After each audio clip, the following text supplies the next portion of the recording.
Estou preparando a mensagem aí, mas ela não está pronta não. Ainda falta cozinhar um pouco ainda, jogar um pouco de tempero. Talvez domingo que vem está pronta.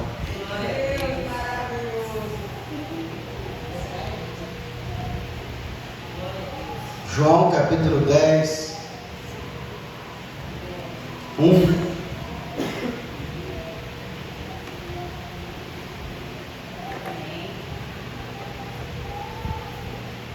Quem achou, diga bem. Amém. Diz assim, ó. Na verdade, vos digo que aquele que não entra pela porta do curral das ovelhas, mas sobe por outra parte, é ladrão e salteador. Aquele, porém, que entra pela porta é o pastor das ovelhas. Versículo 3. A este, diga comigo, a este, o porteiro abre, e as ovelhas ouvem a sua voz. Está vendo? Você não ouvir a voz de Jesus, você não é uma ovelha dele. Se você não consegue ouvir a minha voz, pastor, o senhor fala, eu consigo ouvir. Não é com esse ouvido, é com o ouvido do Espírito. Pode sentar. Glória a Deus. Nós temos dois tipos de ouvido: o ouvido físico e o ouvido espiritual. Com o ouvido físico, todo mundo ouve. A grande questão, quando Jesus ensinava a multidão questionava que ouvia ele falar. E ele sempre, no final de uma parábola, ele falava: quem tem ouvidos para ouvir, ouça. Aí as pessoas falaram assim: esse cara deve estar com demônio. Nós estamos todo mundo aqui ouvindo ele, e ele fica falando que tem ouvido para ouvir, ouça. Mas Jesus queria dizer, não esse ouvido carnal, mas o ouvido espiritual. Tem até uma parábola, uma história, em que o pastor estava pregando acerca dos ouvidos espirituais, da voz de Deus, da forma com que Deus fala conosco. Meu irmão, no final do culto, chegou para o pastor e falou assim: pastor, o senhor está falando esse negócio aí do ouvido, de ouvir a voz de Deus e não ouvir? Sabe, não tem pessoas no mundo físico que são surdos? O pastor falou assim: lá vem a merda, quer ver? Tem, irmão. Então, eu acho que eu sou surdo espiritual. Porque se Deus fala e eu sei que Ele fala, o irmão falando, eu não consigo ouvir, eu devo ser surdo espiritualmente. Aí o pastor na época falou assim: você já ouviu alguma voz falando com você às 3 da manhã? E você sempre acorda às 3 da manhã? E ele falou assim: sim, pastor. Como é que o senhor sabe disso? Não, porque o Espírito Santo me falou agora. Que ele sempre fala com você, ele sempre te chama às 3 da manhã. E o irmão confirmou que era verdade. Ele falou assim: e como é que você ouve essa voz? Se você é surdo espiritualmente? Ele é verdade. E o que você faz quando você ouve a voz às 3 da manhã? Ah, pastor, o que você sente? Eu sinto vontade de orar. E aí o pastor perguntou: e você ora? Ah, pastor, isso não era hora de orar? 3 horas da manhã? O que isso quer dizer? Muitas pessoas às vezes até ouvem Deus falar, mas se faz de surdo. E uma das coisas que você vai aprender acerca do caminhar com Deus e acerca da maturidade é que quando chegar o tempo, e existe um tempo, coloca amor nas minhas palavras e entende o que eu estou falando. Você não vai ficar toda a vida como uma criança espiritualmente. Existe um tempo em que Deus determina sobre cada um de nós, e existe um tempo que Ele requer de nós maturidade. E essa maturidade vem, quer você queira, quer não queira. Deus, Ele tem paciência conosco. Ele existe, Ele requer, Ele vai te deixando você caminhar, tateando, querendo encontrá-lo. Mas você tem que entender que vai chegar uma hora em que Deus vai requerer de você uma certa maturidade. Porque Deus quer te entregar coisas novas. E essas coisas elas só podem acontecer se vierem também a maturidade. Aliás, Deus não pode te entregar tudo que Ele tem para te entregar se não for você maduro. A lei da primícia. A lei da primícia. O que é primícia? O fruto que amadureceu primeiro. Quando Israel fazia a festa da primícia, porque a primícia era uma festa, ela é uma oferta e ela é uma doutrina. Um culto, uma festa, uma oferta e uma doutrina. O que é a festa das primícias? Está na Bíblia. É a colheita dos frutos que amadureceram primeiro. Eu não sei se você já foi no pé de manga, e lá em cima, no topo, ainda quando o pé de manga está levez, que as mangas ainda estão levez, lá em cima tem aquelas mangas que amadureceram primeiro, aquelas que a gente quer jogar pedra, aquelas que a gente quer colher.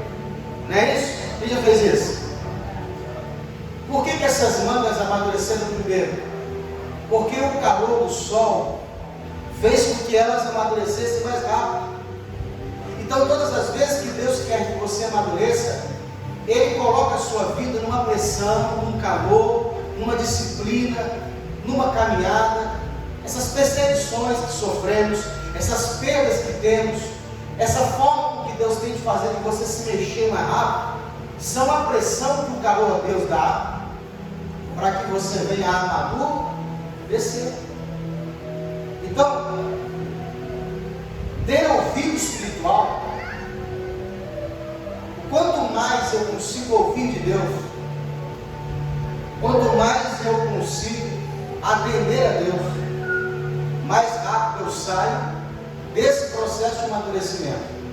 Israel, eles ficaram 42 anos no deserto. Por que Israel ficou 42 anos? Porque não creram. E o fato de não crer é porque não confiaram em Deus. E a confiança não vem com amadurecimento. Quanto que a mulher, quanto que a esposa, quanto que o esposo confia mais no cônjuge? Depois de 25, 30 anos de relacionamento, ou quando começou? De novo, quando que a esposa, ou quando que o esposo confia mais na esposa, no cônjuge? É no começo do relacionamento ou no final dele?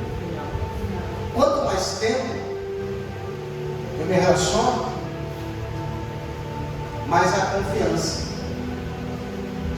Se eu tenho um relacionamento grande com Deus, e eu confio em Deus, essa confiança mostra para mim o quê?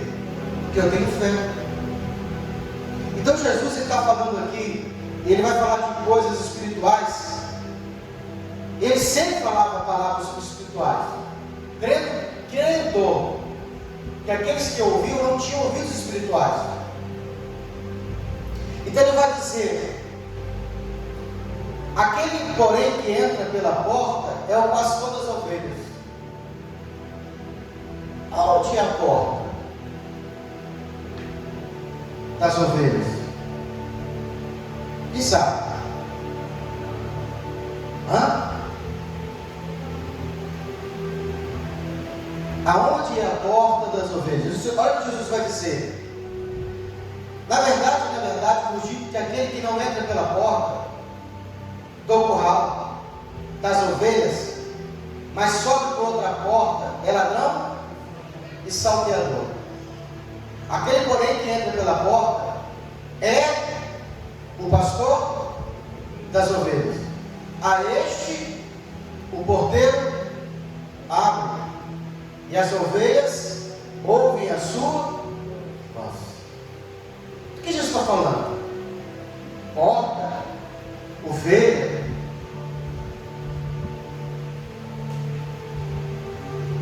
Jesus está pegando algo natural e ele vai comparar com algo espiritual. Eu não sei se você sabe, mas humanamente, fisicamente falando, literalmente falando, as ovelhas, animais que ficam no pasto, elas são quase cegas. Elas não enxergam muito bem.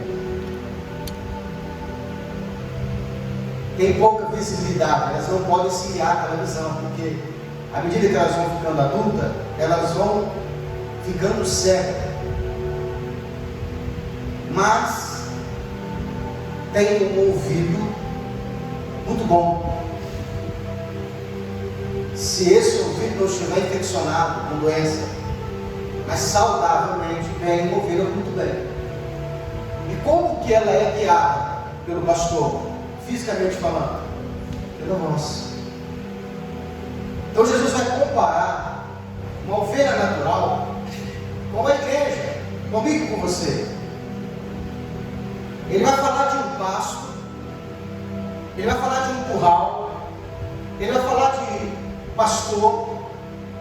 E eu quero dizer para você o seguinte: o pastor, ele não é o dono da ovelha. Geralmente o pastor é alguém que foi colocado pelo dono da ovelha para que ele pudesse tomar conta. Nem o dono de ovelha cuidava da ovelha. Eles contratavam os pastores para que esses tomassem conta das ovelhas e prestassem conta delas. Jesus está se colocando nessa posição de pastor, porque em Apocalipse a Bíblia diz que ele veio comprar para Deus um povo. Então, de quem são as ovelhas que Jesus está dizendo que ele é o pastor? Quem é o dono? Deus Pai. E é por isso que, como um bom pastor, ele não pode perder nenhuma ovelha. Porque se essa ovelha que ele comprou do dono, do pai dele, se perder, é ele que é responsável. Então, uma vez que você foi comprado pelo sangue de Jesus, porque a Bíblia diz que ele deu o seu sangue por nós, para comprar o preço do sangue. Cada um de nós que fomos comprados por ele, é de responsabilidade de Jesus que você e eu não se perca. Não é minha responsabilidade. A única responsabilidade que eu tenho é com a minha alma, o meu espírito e o meu corpo é de responsabilidade de Jesus. Agora ele vai falar uma coisa interessante. Ele vai dizer assim: eu sou o bom pastor, as minhas ovelhas ouvem a minha voz. E quem é o bom pastor? Ele vai dizer: o porteiro abre a porta. Jesus vai dizer em outro momento que ninguém pode vir a ele, o pastor, se o Pai não conceder. Eu quero que você entenda que até o fato de você crer em Jesus Cristo não é mérito seu, é de Deus. Porque a Bíblia vai dizer que ninguém pode vir a Jesus se o Pai, primeiro, não enviar o Espírito de Deus para abrir a porta do teu coração. Nós estamos aqui há 4 anos estudando só sobre a salvação. E os textos estão todos lá, nós só precisamos ler o texto. E nós já viemos aprendendo que a salvação é um dom gratuito, um presente de Deus, não vem de nós, para que ninguém se glorie. A única responsabilidade que a gente achou que tinha era que nós aceitássemos, crescêssemos que Jesus Cristo veio de Deus, morreu por nós, é Senhor, foi ressuscitado, só isso. Agora Ele mesmo vai dizer em João capítulo 10 que Ele é o bom pastor, Ele é o pastor das ovelhas.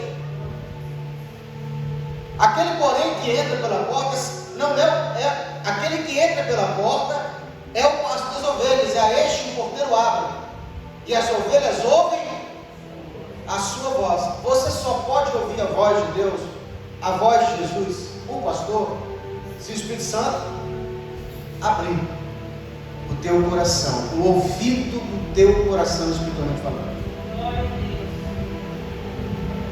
Existe dentro de nós trancas emocionais, espirituais. Todo pecado é um bloqueio.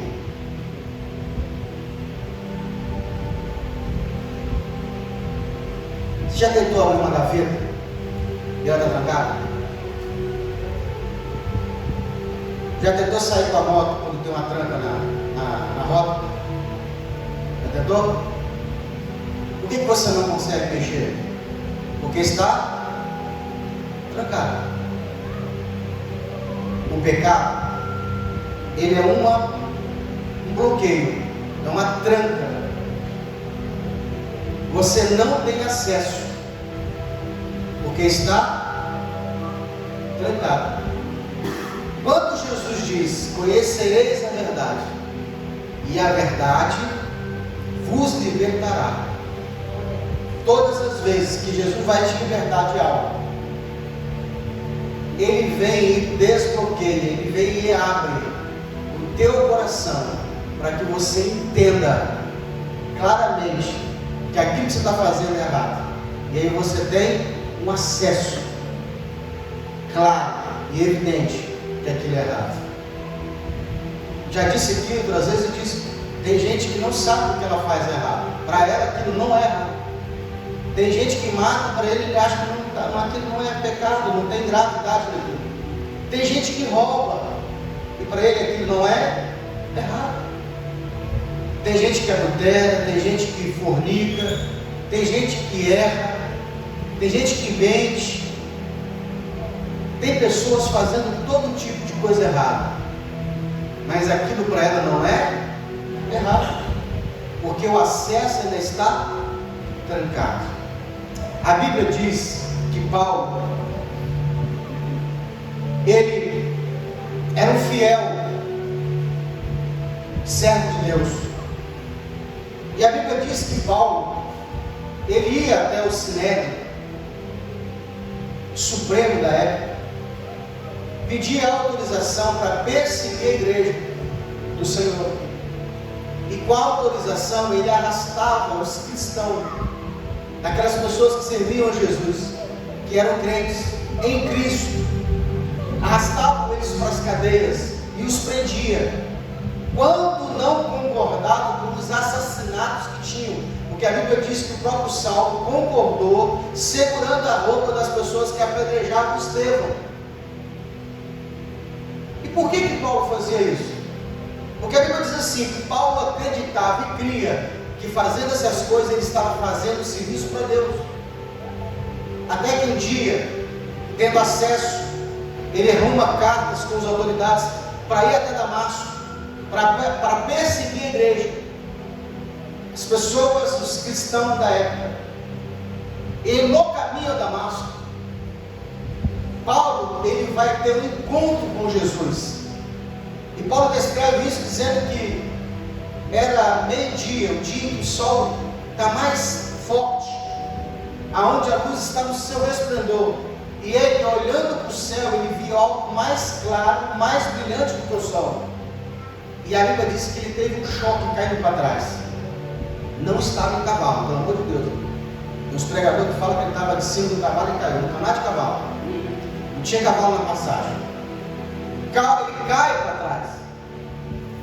E só Paulo ouviu a luz e ouviu a voz. Porque a voz dizia: Saulo, Saulo, por que me persegue? E Paulo vai perguntar: quem é? E ele vai dizer: eu sou Jesus, a quem você persegue. Mas Paulo não perseguia Jesus. Paulo perseguia as pessoas que criam em Jesus. E Jesus disse: quando você persegue a igreja, quando você persegue esses que creem em mim, você está me perseguindo, Paulo. A Bíblia diz que Paulo fica cego por causa do resplendor da luz.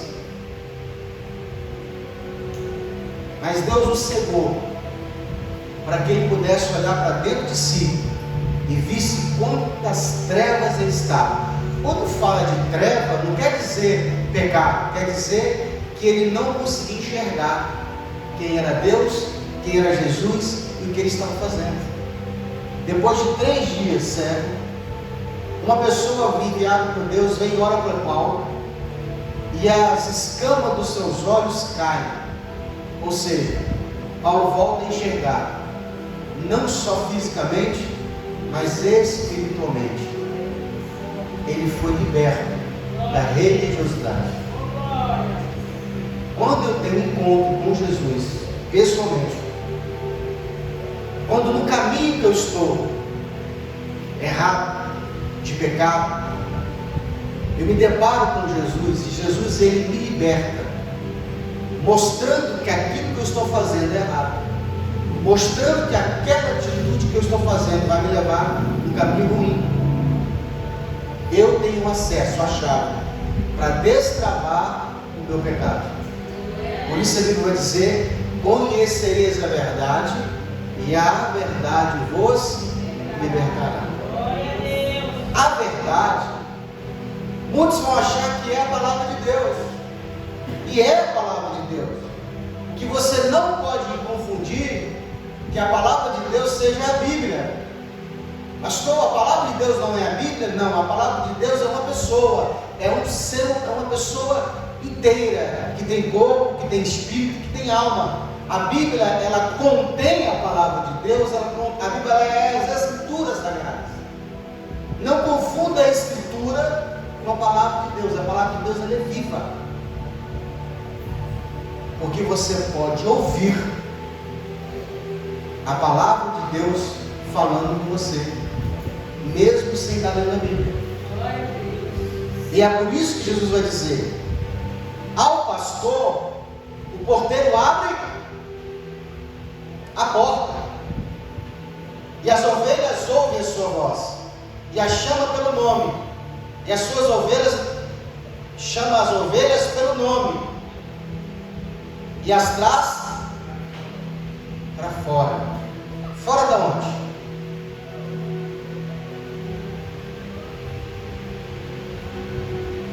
Para fora da onde?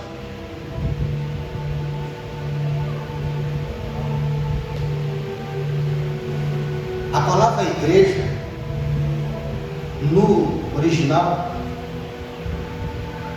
significa um povo tirado para fora. Dentro do mundo existem algumas bolhas. O que é uma bolha, pastor? Grupo de pessoas. Uma empresa é uma bolha. Você tem bolhas, tipo uma igreja que pensa de um jeito, uma bolha. Um time de futebol, uma bolha. Um grupo político, uma bolha. Vai percebendo que no mundo é formado por bolhas. de pessoas que se reúnem num só propósito, todo mundo ali fala a mesma linguagem. Você vai no grupo das pessoas que gostam de futebol, eles só falam de futebol. Você vai no grupo de gente que é da esquerda, só fala da esquerda. Você vai no grupo da direita, só fala da direita. O que eles têm em comum? São pessoas políticas. O assunto é política. Você vai no grupo de motoboy, só tem assunto de motoboy. E o preço da gasolina? Vai mudar alguma coisa se você falar o preço da gasolina? Será que eles vão consultar os preços para baixar o preço da gasolina porque o grupo de motoboy está falando mal? O que é isso? São grupos. Existe o grupo da família, existe o grupo do pobre, existe o grupo do mimimista, do vitimista. Existem vários grupos do bandido, do grupo da putaria. Existem várias bolhas. Jesus está dizendo assim: eu, o pastor, vim tirar você para fora desses grupos, para que você entre na liberdade. Porque ser livre é fazer a diferença, não fazendo parte de nenhuma dessas bolhas. Quem é livre nunca é rotulado por ninguém. Nunca deixe alguém te rotular, dizendo assim: você é de qual igreja? Você fala de Jesus. Qualquer denominação da sua igreja, você fala assim: a minha igreja é de Jesus, eu sou servo de Jesus, sou livre. Tem nenhuma dominação, não é ninguém domina ninguém, não, mas todo mundo é livre. Já viu alguns que batem: eu sou cegueano, do pé roxo. Cebola. Jesus nos veio para tirar você para fora, inclusive de você mesmo.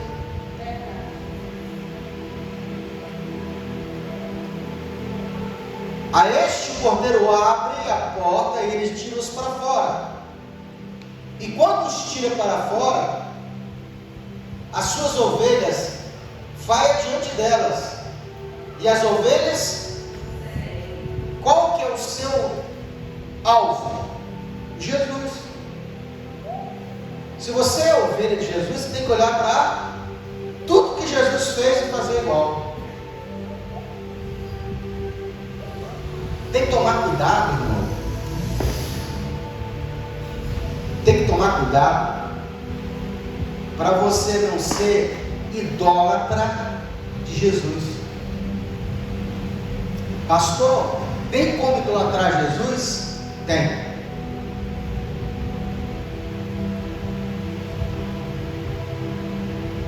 Porque aquilo que te liberta também pode te escravizar. Se eu espiritualizar demais Jesus, não quem ele é, mas a figura do que ele representa na história, você pode ser uma pessoa religiosa e idólatra.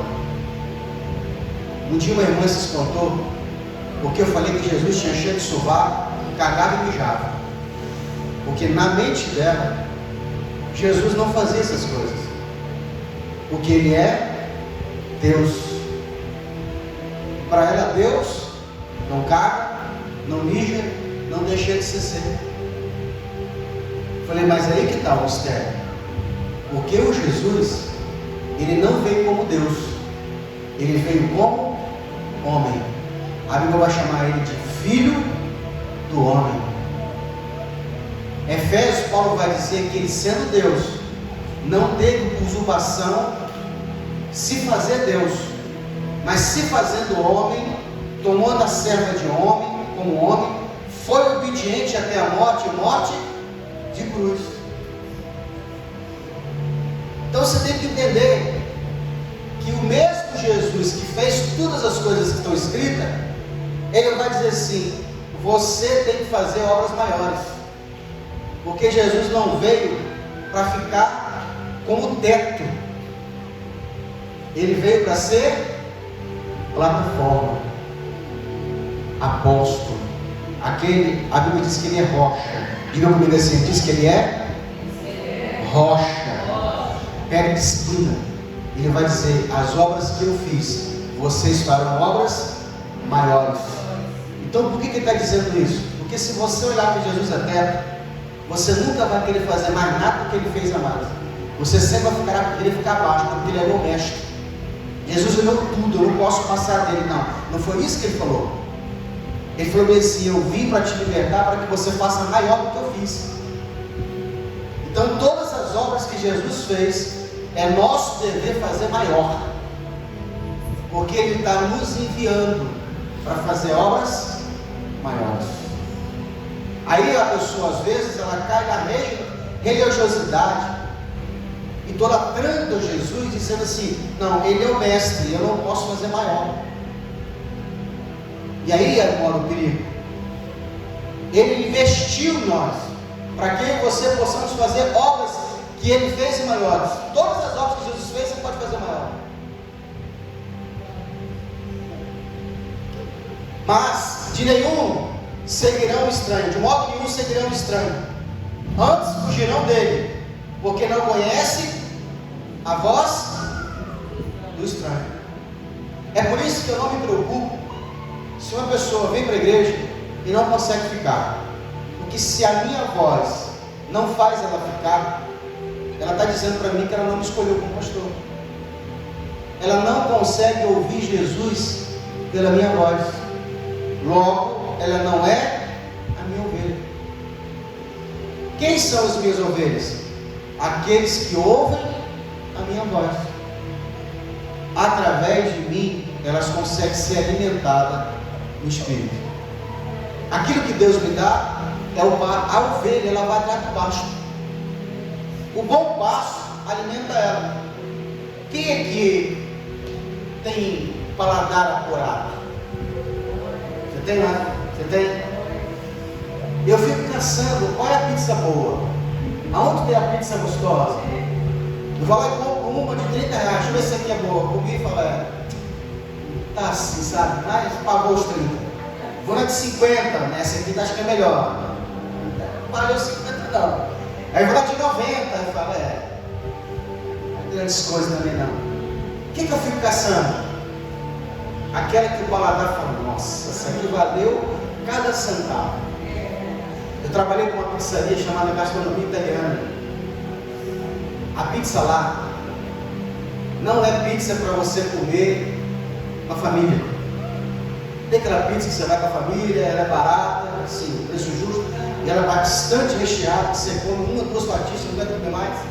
Essa é a pizza da família. Se você for pedir mais, que a de lá é fina, a massa é feita com cachaça, ela é crocante, é italiana, não se coloca ketchup maionese, você come ela, degusta ela, é aquela pizza que você come hoje, amanhã de manhã você está com ela na cabeça, sentindo o aroma no nariz e no som na sua mente.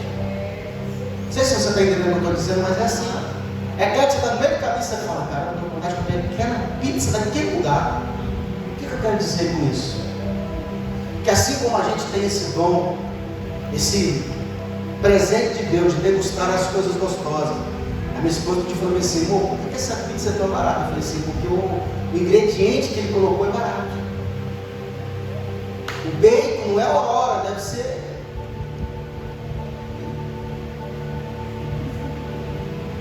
Friboi. Não. Pera. Sadia também não é grandes coisas, né? Tá bem que não é legal.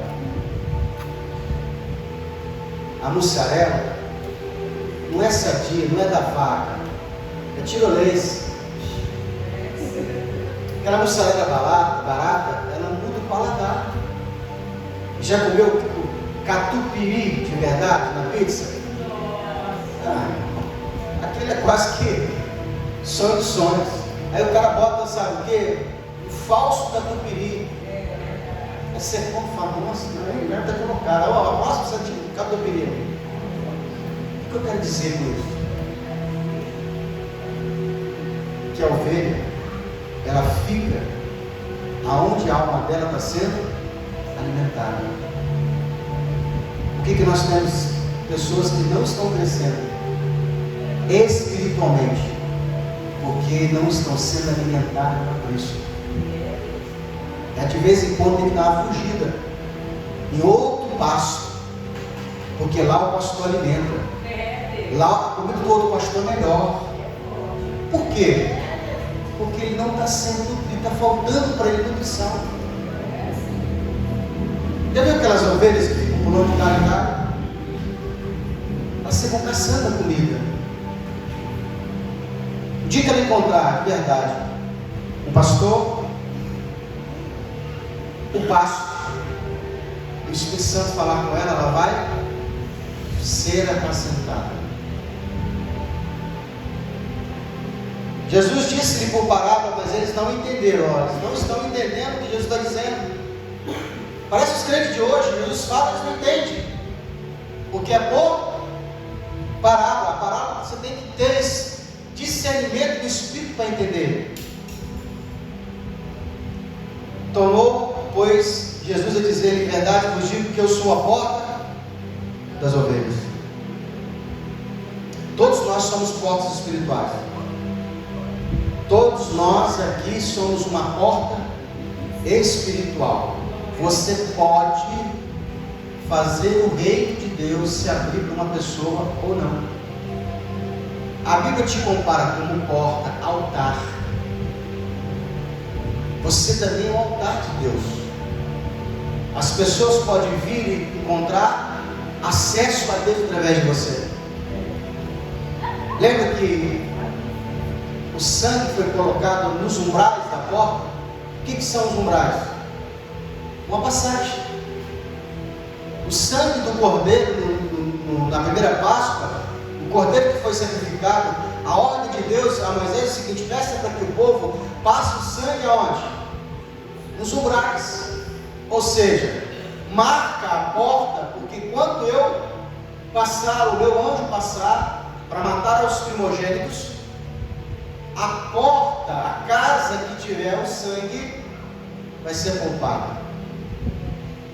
Quando a morte passa, ela olha você e vê você o quê? Marcado com sangue. E ela fala: não posso tocar ali, porque ali tem um sangue que marca.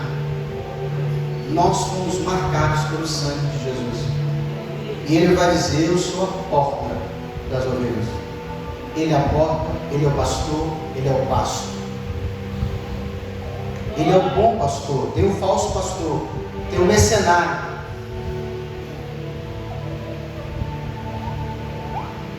Todos quanto vieram antes de mim são ladrões e salteadores, mas as ovelhas não as ouviram. Eu sou a porta, se alguém entrar por mim, salvar-se-á. Entrará, sairá e achará. Por que ele diz entrará e sairá? Por que ele diz aquele que entra por mim entrará e sairá? Porque é diferente da religião. Jesus não te prende. A religião te proíbe você de fazer as coisas. Jesus diz assim: se você for realmente livre, você vai ter poder de escolha. E ainda que seja liberado, você vai ter poder de decidir se faz ou não faz. Isso é liberdade. Não precisa proibir. A religião vai dizer: não faça isso, não faça aquilo. Se fizer está bonito, se fizer perde o céu, vai para o inferno. Está dizendo o quê? Está te proibindo. Jesus vai dizer assim: não, eu te libertei. Você tem que ter poder de escolha. Você tem que olhar para aquele pecado que você é fraco e vai dizer assim: eu quero poder decidir. Hoje eu quero, hoje eu não quero. É um poder que nos é dado. Eu tenho que ter esse poder.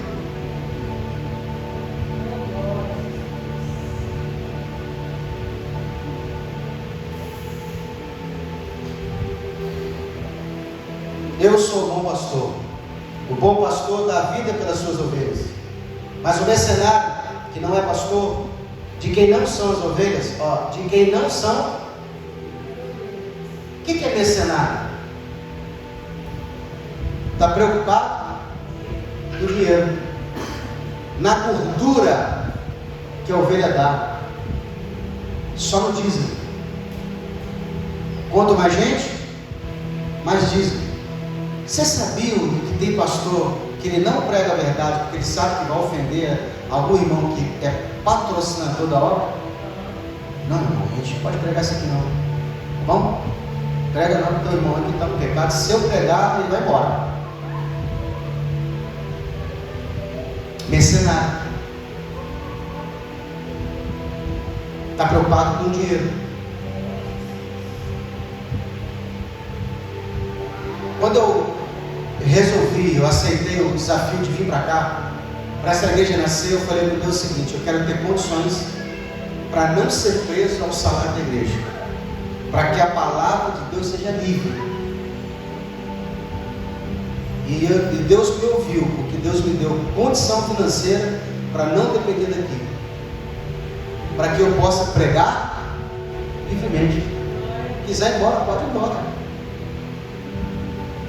Aqui tinha um presbítero, uns anos atrás, que ele não ouvia minha voz.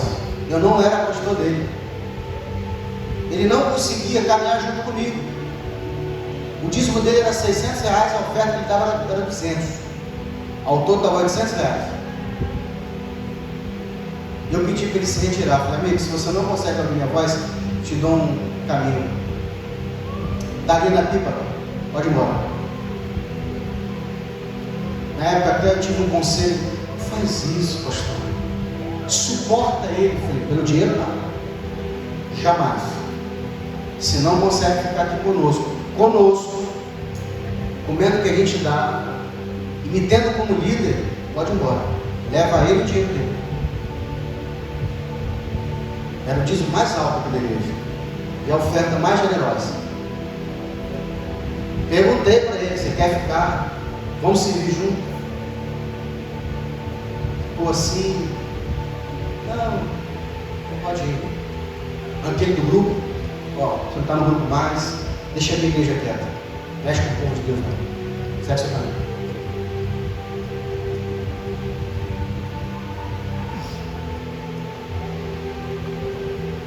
Estava no pecado, eu tinha suportado o pecado dele, querendo ganhá-lo. Aceitei ele no segundo casamento para ajudá-lo. Tinha muitos planos para que ele continuasse caminhando,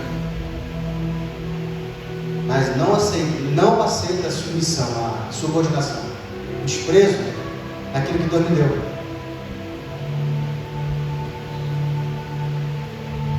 O ladrão não vem senão roubar, matar e destruir. O ladrão vem para roubar a sua identidade, matar o seu propósito e destruir a sua família. Eu, Jesus dizendo, vim para que tenha vida e a tenham em abundância. Olha para cá. Jesus diz assim: o ladrão veio para matar, roubar e destruir. O diabo não veio roubar a sua salvação. Ele não tem esse poder. Ninguém tem. Mas ele, sabendo que não pode roubar a sua salvação, ele vai roubar o quê? A sua identidade. Porque aí ele mata o seu propósito e destrói você e a sua família. Ele veio para roubar, matar e destruir. Olha Jesus: eu vim para que vocês tenham vida e a tenham com a. Por que você não está tendo abundância? Porque aceitar Jesus te garante livrar-se do inferno. Não garante o céu, te garante livrar-se do inferno.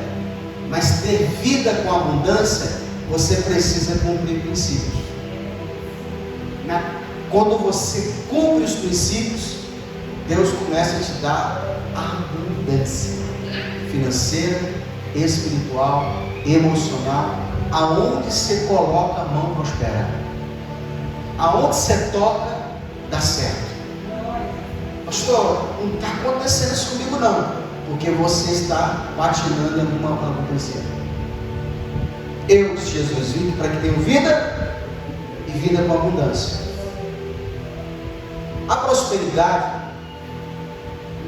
ela é colocada em nós através de dons e talentos, para que você os use e nasça de você riqueza. Eu achava que a prosperidade é um sonho dos 6 números da Mega Sena que Deus ia me dar. Eu achava assim, uma hora o Senhor vai falar comigo assim: meu filho fiel, vá até a casa da técnica, compre um bilhete, coloque lá o 6, o 9, o 13, o 23 e o 48. Faça hoje, não perca. Achava que era isso. Jogava o bilhete, via o prêmio que estava acumulado em 20 milhões. E eu ia ficar o quê? Uma pessoa próspera? Não. Tão pobre que só tinha dinheiro, que poderia se perder, que poderia ficar descontente por ter dinheiro. O dinheiro te deixa descontente se você não tiver um alvo para aplicar. Agora, descobrir que prosperidade, que é melhor do que dinheiro, é a habilidade que Deus te dá de você fazer muito dinheiro. Pega os bilionários do nosso país, arranca deles o dinheiro. Em um ano, eles fazem tudo de novo, porque eles são prósperos, eles têm dentro deles conhecimento, hora, capacidade, inteligência para fazer tudo de novo. Diferente do dinheiro.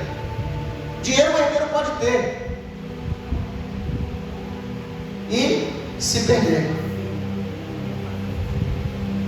Mas o mercenário que não é pastor, não são das ovelhas, vem, vê, vira o lobo e deixa as ovelhas e foge. E o lobo as arrebata e dispersa. Todo pastor de Deus, levantado por Deus, ele valoriza a ovelha que o lobo pegou. Quando que o lobo pegou a ovelha? Vou explicar. O bom pastor, ele vê a ovelha na boca do lobo. E ele fala bem assim: caiu nas drogas, estamos juntos, eu não vou te largar. Esse é o pastor. Caiu no adultério, nós vamos sair dessa, tá? Vamos fazer um encontro de casais, vamos nos consertar, mas eu estou junto, tá bom? Caiu em outro crime, ó, vamos junto. Não, mas vai dar um bafafá, isso vai dar um problema danado. Não vamos te perder. Abraça, traz junto consigo. O mercenário exclui. Pecador. A nossa igreja é santa, irmão. Não podemos se contaminar, não. Porque quando vem, olha como lê esse texto, meu irmão, você não está entendendo.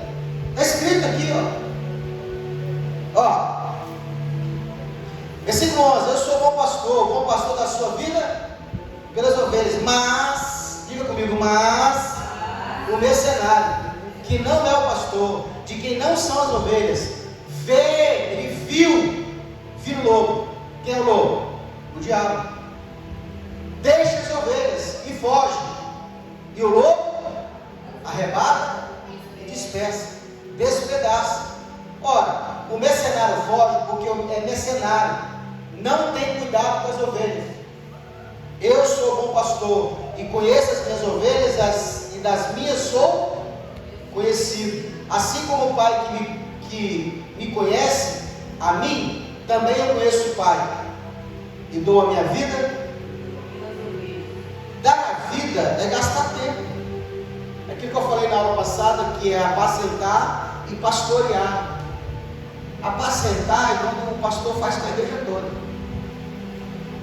Pastorear é pessoalmente, é ir atrás, é conversar, é ouvir o pecado, sabe, limpar as feridas, colocar remédio, colocar óleo, botar atadura, se preciso for colocar de castigo.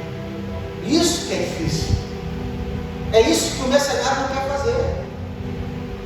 É isso que o mercenário, quando vê o problema, ele fala: não mexa com isso não, dá um trabalho. Eu não posso gastar minha vida, gastar vida e gastar tempo. É se desgastar pela ovelha.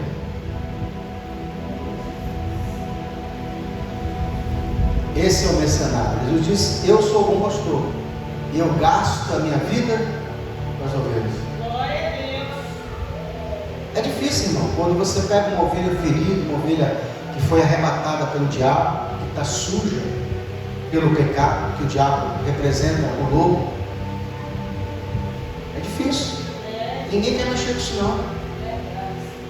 Os pastores que não são pastores querem ovelhas produtivas, gordas, estão prontas, que não dão problema. Lembra o testemunho do Lázaro? Que com o tempo na caminhada ele conseguiu largar a bebida, largar as drogas, eles não conseguiram largar o cigarro. O pastor falou: estamos juntos, meu irmão, não te abandonar não. Pastor, vamos falar com o senhor, não tem problema não, estamos juntos.